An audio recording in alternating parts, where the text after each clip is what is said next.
నమస్తే, welcome to ATV news Telugu. రాష్ట్రంలోని అఖిల భారత సర్వీసులకు చెందిన కొందరు అధికారులు గత ప్రభుత్వంలో ప్రవర్తించిన తీరుపై సీఎం చంద్రబాబు నాయుడు కాస్త అసంతృప్తిని, అసహనాన్ని వ్యక్తం చేశారు. ఐఏఎస్, ఐపీఎస్ వంటి సర్వీసుల్లో ఉన్న అధికారులు ఈ విధంగా ప్రవర్తిస్తారు అని తాను ఊహించలేదని అన్నారు. గత ప్రభుత్వ పాలన, అదేవిధంగా విధ్వంసకర విధానాల కారణంగానే ప్రజా వ్యతిరేకతను కూడగట్టుకుంది వైసీపీ ప్రభుత్వమని ఆయన వెల్లడించారు. ముఖ్యమంత్రిగా బాధ్యతలు చేపట్టిన చంద్రబాబుకు అభినందనలు తెలియజేసేందుకు రాష్ట్రంలోని ఐపీఎస్లు, ఐఏఎస్ అధికారులు ఆయన్ను కలిశారు. అయితే వారితో చంద్రబాబు 5 నిమిషాలు మాట్లాడారు. పరిపాలన భ్రష్టు పట్టడంలో కొందరు అధికారులు పోషించిన పాత్రపై ఆయన తీవ్రమైన వ్యాఖ్యలు చేశారు. కానీ 5 ఏళ్లు మాత్రం ఏం చేశారో మీరే ఆత్మవిమర్శ చేసుకోవాలి. I don't want tell all these things now.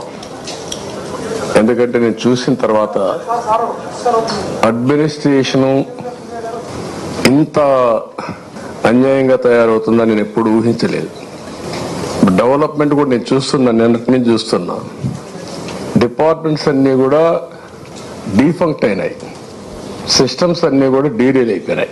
ప్రభుత్వ విభాగాలన్నీ నిస్తేజమయ్యాయి అని, వ్యవస్థలన్నీ గాడి తప్పాయి అని మండిపడ్డారు. గత 5 ఏళ్లలో కొందరు ఐఏఎస్, ఐపీఎస్లు వ్యవహరించిన తీరు చాలా బాధించిందని అన్నారు. చాలా అన్యాయంగా ప్రవర్తించారు. ఆ సర్వీసులకు ఉండే గౌరవాన్ని దెబ్బతీశారు అని తీవ్ర అసంతృప్తిని వ్యక్తం చేశారు. ఆయనను మొదటిసారి అలా చూసిన అధికారులు నిశ్చేష్టులయ్యారు. చంద్రబాబుని కలిసేందుకు పుష్పగుచ్చాలతో వచ్చిన అధికారులందరినీ సీఎం కార్యాలయం భవనంలోని మొదటి అంతస్తులో సమావేశ మందిరంలో కూర్చోబెట్టారు. బాధ్యతల స్వీకరణ ప్రక్రియ పూర్తయిన తరువాత చంద్రబాబు వారిని కలిశారు. గత ప్రభుత్వంలో అత్యంత వివాదాస్పదమైన అధికారులుగా పేరొందిన కొందరిని ఉద్దేశించి ఆయన మాట్లాడారు. నేను 1995లో మొదటిసారి ముఖ్యమంత్రిని అయ్యాను.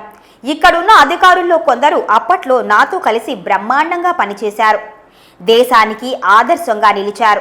కానీ గత 5 ఏళ్లలో ఏం చేశారో, ఎలా పనిచేశారో ఆత్మవిమర్శ చేసుకోవాలి అని ఆయన ఘాటుగా వ్యాఖ్యానించారు. రాష్ట్రంలో గత 5 ఏళ్లలో చూసినంత దారుణమైన పరిస్థితులు గతంలో ఎన్నడూ లేవు. ఏం జరిగిందో ఇప్పుడు నేను వివరంగా మాట్లాడాలనుకోవడం లేదు. నా మీద పవిత్రమైన బాధ్యత ఉంది. మళ్లీ పరిపాలన గాడిలో పెడతాను. వచ్చే 1-2 రోజుల్లో పూర్తి చేయాల్సిన పనులు కొన్ని ఉన్నాయి. తరువాత పూర్తి స్థాయిలో పాలనపై దృష్టి పెడతాను అని చంద్రబాబు వెల్లడించారు. నా మీద ఒక పవిత్రమైన బాధ్యత ఉంది. ఎప్పుడూ లేనంత ఫ్రస్ట్రేషన్, కమోషన్ ప్రజల్లో వచ్చిందంటే దానికి కారణం ఈ 5 ఏళ్ళు ఈ రాష్ట్రంలో జరిగినటువంటి పనులే కారణం.